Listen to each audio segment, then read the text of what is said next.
I'm back. You're stuck with me solo again. ABR, attract, build, retain. Today we're going to dig into building a database off of all of the marketing you're doing to make sure that people come back over and over again. Let's check it out.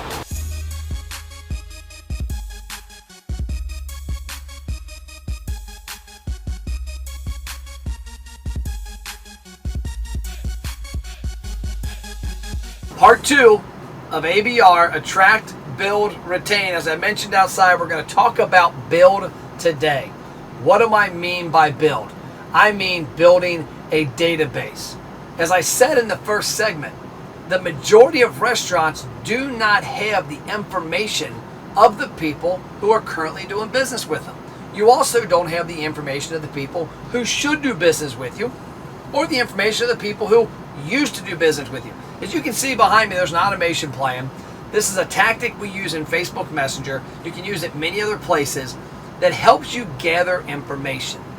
What I want you to think about is every time you spend $1 on marketing, you should have one focus, not to sell food, but to build your database. I call it spend to build, not to sell. Because the value of a customer's marketing attention isn't getting their attention, it's getting their data from the attention. Because if you get their data, you can get a second date easier, a third, fourth, fifth date easier.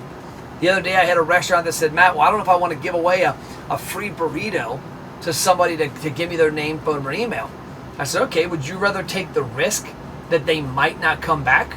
Or would you rather spend $3 on that food cost, that burrito, to get their name and phone number and be able to have a conversation with them the next 5 years to get 50 more visits? They said the 50 visits. I said, well, then think about it. You're not investing, you're not discounting your food. You're redirecting your marketing budget. One of my clients today was also talking about his accounting department had an idea, and I've already heard this before, and places do it. Matt, what do you think of this? Have you heard this before? Instead of us having our promo codes with our different discounts we use to get our database going, why don't we have those allocated to marketing? I said, it's exactly what you should do. Because at the end of the day, that's what it is. It's not a discount of food. It's a marketing expense to acquire somebody's data. But I want to talk about today, not the tools, because there's a lot of tools you can use to build a database. I want to talk about a couple elements of what you need to look for in that database. Number one, you need to know visit frequency. Why build an email list or a text list or a birthday list without knowing who those customers are in the acquisition funnel? Because if I build an email list of people who are brand new, and an email list of people who are frequent, and an email list of people who are lost, I can have different conversations. What resonates with somebody who's never been to your restaurant is going to resonate a lot differently with somebody who comes all the time.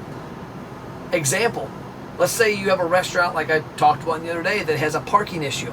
People perceive they do not have parking, when in fact, there's a 100-car parking lot across the street from their restaurant. For whatever reason, people don't think they can park there. They can for free. It's part of the city. They let them do it. How do they get that message out? Do they blast their whole email list and their frequent customers go, well, yeah, duh, I don't need to know that. You need to segment your list so that you can have specific conversations that are relative to those people. One of the problems with emails and texting is people tune you out. Why do they tune you out? They tune you out because the messaging's not relevant or they're tired of seeing it. The way to make that not happen is to know who they are.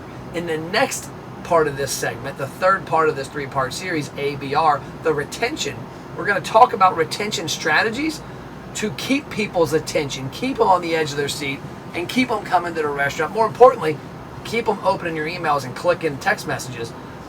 Today, though, I want to talk about that right there. You need to figure out the front end of, are they new, frequent, or lost? Okay, break time. Restaurant owners, you're watching MPTV, so you're obviously interested in increasing your sales and profits. But what if I told you you could eliminate the hope and pray out of your marketing? You could spend money and actually see results. You know, most marketing starts with attention, like a billboard. The problem is that attention leads nowhere. That's why we created the ROI Engine Restaurant Program. We take attention and gain huge engagement, whether it's in-store or online. We help you build a database with deep customer information that's comprised of email, cell phone, and birthday. And then we drive them into the restaurant with trackable results. Yes, results you can actually see. If you're interested and want to have a conversation, check out restaurantmarketingthatworks.com. Worst case scenario, you get a lot of great ideas. Now back to the show. Number 2, I think the most important piece of data to get outside of that is going to be their cell phone number. Cell phones are way more intrusive from a texting standpoint than an email is. I just looked at a stat today for one of our clients, actually a couple of clients, I averaged them out. They got about a 15% click-through rate on an email, which is huge. It's awesome. Really great rate. They had a 50% click-through on the exact message in text. Texting's more intrusive. So cell phone number is number 2 piece of data. Third piece of data is the trusty old email. Get the email. Next piece is the birthday. And then last, you can kind of go some different things. Depending if you're a restaurant, like we just left a restaurant called Aria in Charlotte, North Carolina, I can see you going there for anniversaries. So there's different pieces of data there. But within there, you can also grab gender. Depends on how you're gaining the data if you want to do it. But here's a question that comes up a lot. That's a lot of information. Are people going to not do it? Well, of course people aren't. You're not going to get a 100% batting average. But where else do you get a 100% batting average? Do you have a 5.5 out of all your stars on your reviews? No. Do you have perfect food every week? No. But if you look at your marketing dollar and you say, okay, I need to spend $1,000 this month. My goal is to get 500 people to give me their information. So would you rather get 700 people to give you let's say a cell phone number only? Or would you rather get 600 to give you a cell phone and an email? Or would you rather give 500 to give you a cell phone, email, and birthday? You can piecemeal the database. You're going to have segments of it that don't get it. But the more data you can get, the better.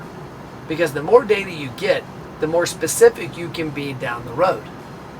And when we talked about in the first episode of this, part 1, attract, there's a lot of ways to get people to click a button, scan a code, go to a website, click a link within Facebook or Instagram, and get them to a central place to get their information. But the key element is finding out who they are first. Because as we talked about there also, when you're building your database, a lot of people, it's sexy right now to build an app. You got an app for your restaurant, you want to sell it. I was at a restaurant the other day, their corporate office is a 16 location chain, corporate's hammering the app. Well, if you segment people in the database and you get 1,000 people to come into this funnel every month, and 300 of them tell you they're brand new, you can ignore the app with them. It's not going to happen. It falls on deaf ears. That allows you to have a different messaging when they collect the data and take them to the next step. You get people that are frequent. Let's say you get 300 people that say, I come every week. You come every week. I hope you have our app. If not, click here to get it, and here's why. Or, better yet, ask a question.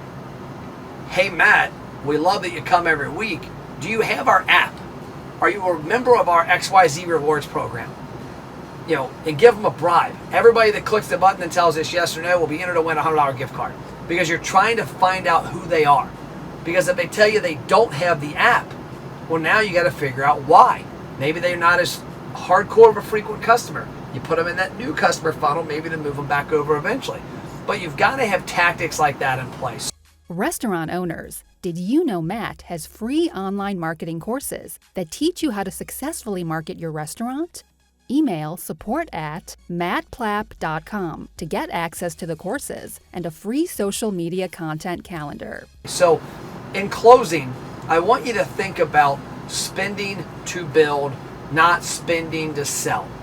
When you spend $1 to get that awareness from Attract, the first part of this series, I want you to think about, is that 100% going to building a database? Because at the end of the day, if you're sitting here in 12 months and you have 5,000 more cell phones than you had 12 months ago, are you going to be in a better place to drive business when you need to? I know for a fact you're going to be.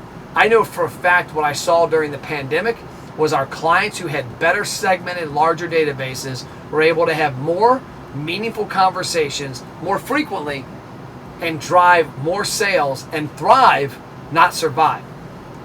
Next one is going to be build. Crap. Okay. I forgot what it was. Okay, so you got that. You can cut that. Ready?